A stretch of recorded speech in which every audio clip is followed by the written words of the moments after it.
Good afternoon or good evening, depending on where you might be. My name is Kevin Michael Grace, and this is the KMG show for a Thursday, August 26, 2021.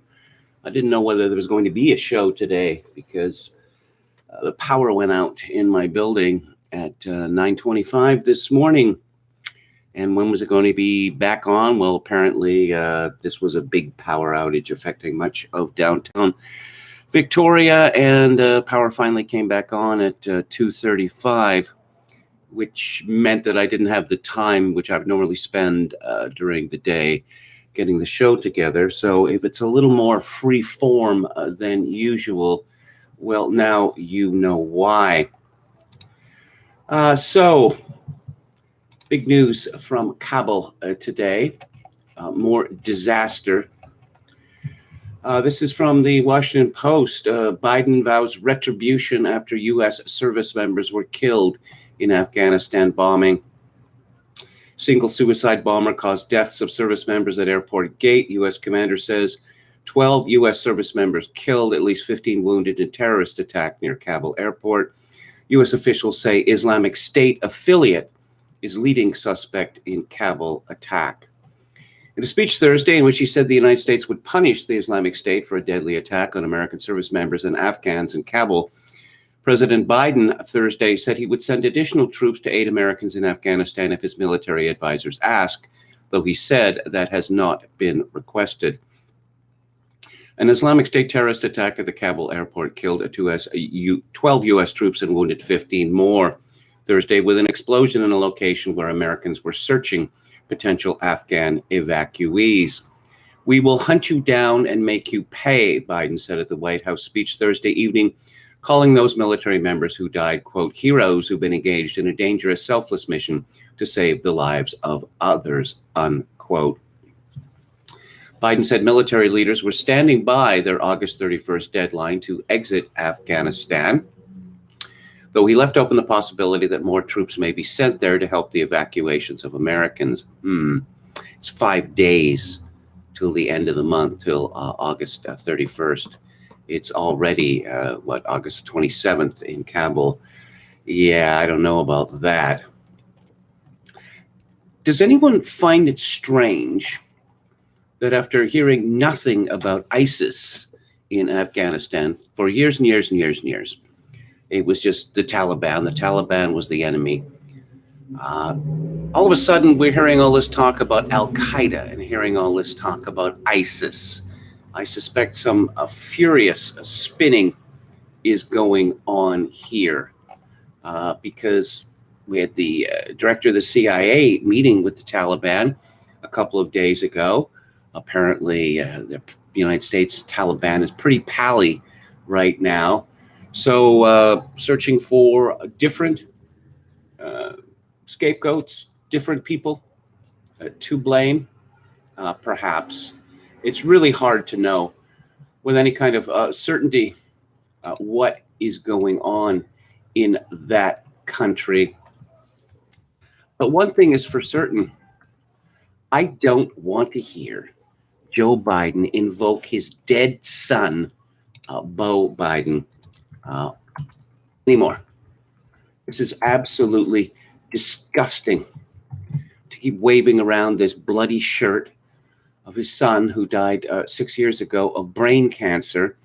And Joe Biden has consistently misled Americans, attempting to make them believe that his late son was a combatant in Asia. He was not a combatant. Like David A. French, he was a member of JAG. That is not a dangerous job at all.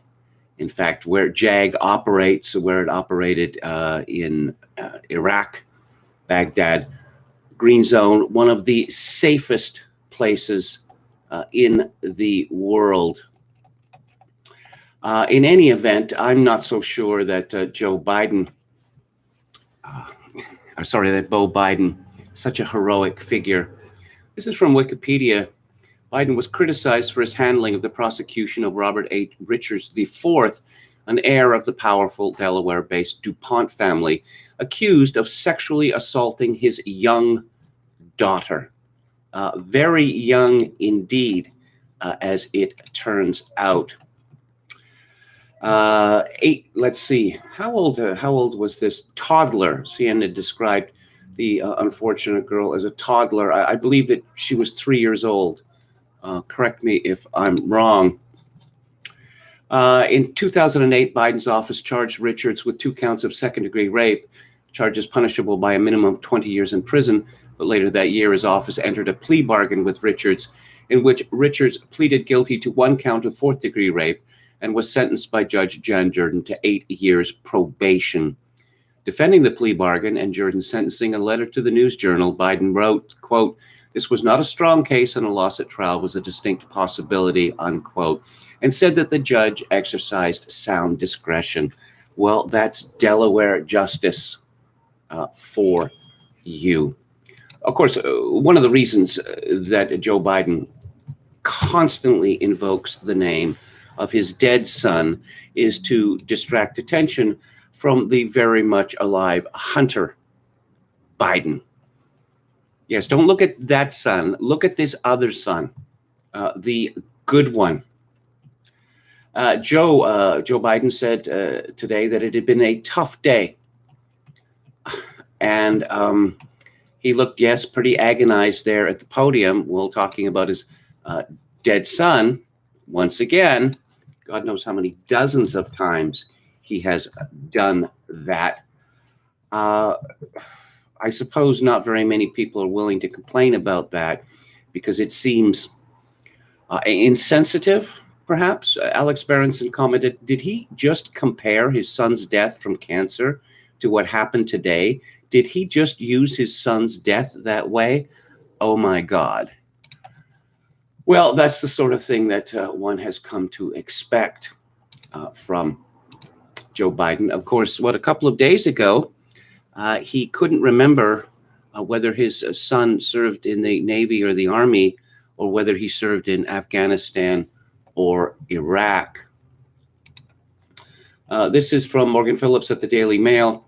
Republicans call for Biden's resignation and others demand his impeachment.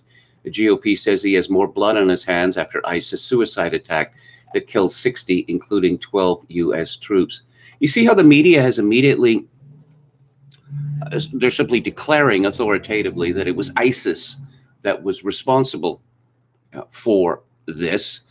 ISIS claimed responsibility for it, but ISIS pretty much claims responsibility for any, how shall I say, Muslim adjacent terrorist attack anywhere in the world. Representative Jody Hice of Georgia re-upped a call for Biden to resign. Biden admin views abandoned people in Afghanistan as a political nuisance. Maybe looking at them as real people instead of papers to push would produce rescues rather than deaths. It's time for Biden to resign now.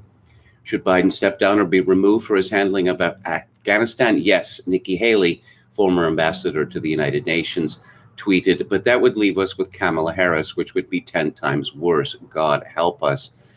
Kamala Harris was asked about Afghanistan today, and she started snickering.